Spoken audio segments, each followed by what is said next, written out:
Liberals promise bloodbath if Dems lose on Tuesday midterms. Here's their plan. The violence on the left has been getting steadily worse ever since President Trump ran for office. If the midterm elections go to the Republicans, as I believe they will, liberals are promising a bloodbath. We should take the threat seriously. Between radically violent groups such as Antifa and Black Lives Matter, the left is not afraid anymore to get their violence on. They are threatening people with consequences if they dare vote the wrong way in this election. We have already seen many Trump supporters get sucker punched, beaten and viciously attacked for simply wearing a MAGA hat or shirt. Look for the violence to ratchet way up if the Dems lose this week. Rush Limbaugh has more on this sorry state of affairs and the left's plans. Rush, we've gotten to a dangerous point here where the left refuses to accept election outcomes and, folks, that cannot lead to anything good. That has always been the glue that's held us together.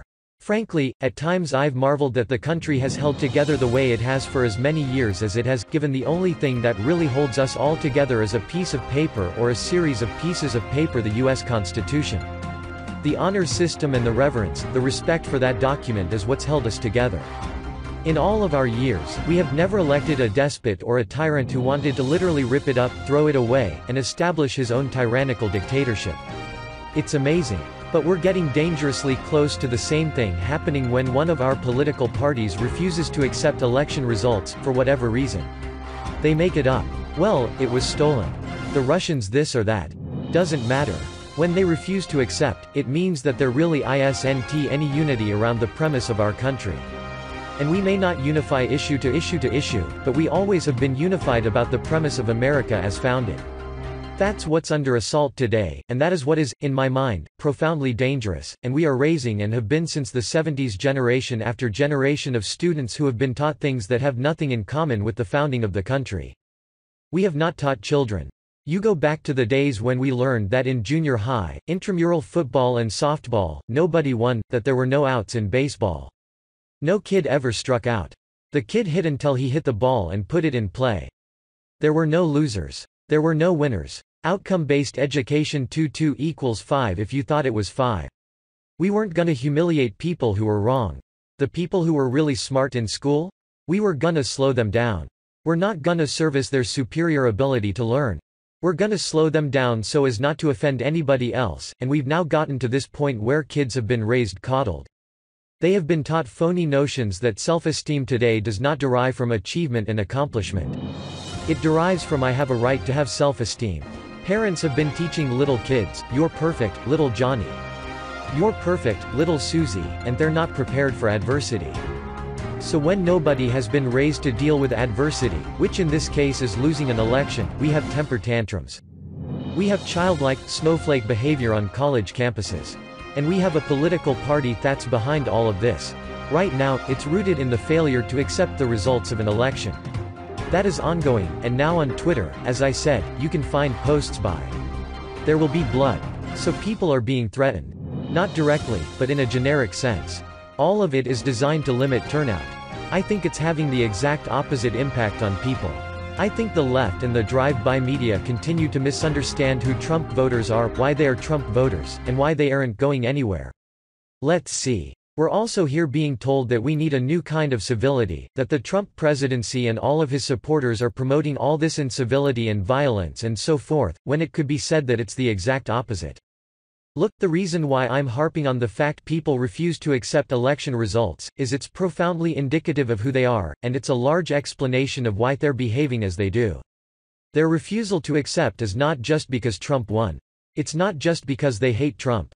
It's more than that. It's because they lost. They were fully expecting to win, and they didn't, and so they simply refuse it because it's not a matter of thinking. It's a matter of feeling. They don't feel happy. They don't feel good. When they feel bad, then something's not right, and that's also been part of the education system. So look at some headlines. This is from what I'm calling the new civility and let's tone it down stack. The Democrats on the left and the drive-bys are telling everybody, we need to tone it down. They told you Trump, you need to tone down the rhetoric, dude. You're causing all these people to engage in violence. Trump said, I thought I had toned it down. If you need me to tone it back up, I will.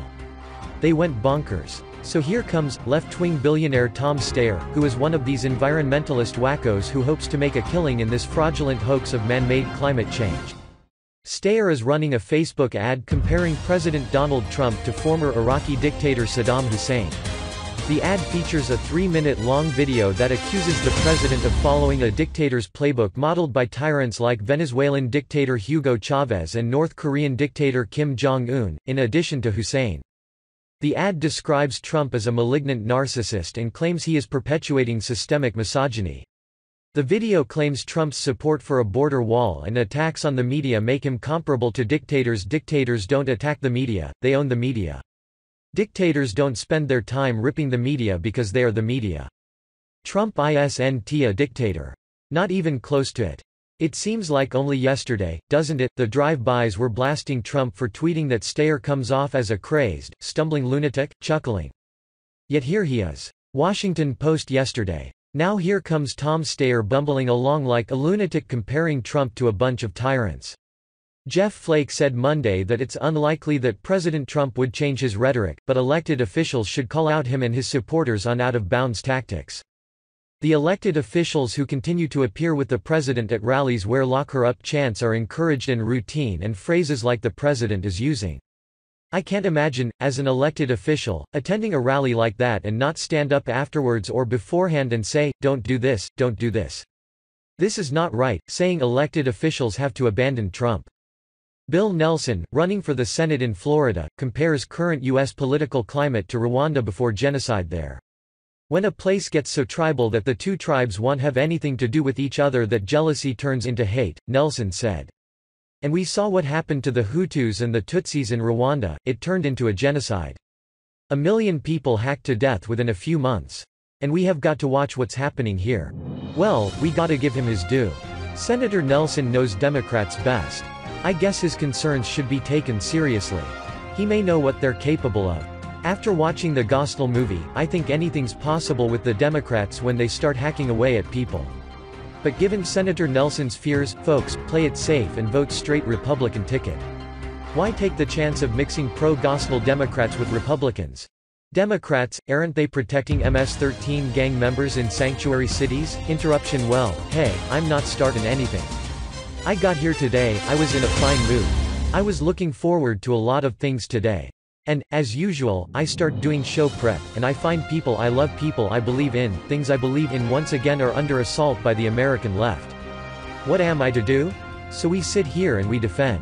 We are then accused of being the violent, dangerous element, when all we're doing is defending.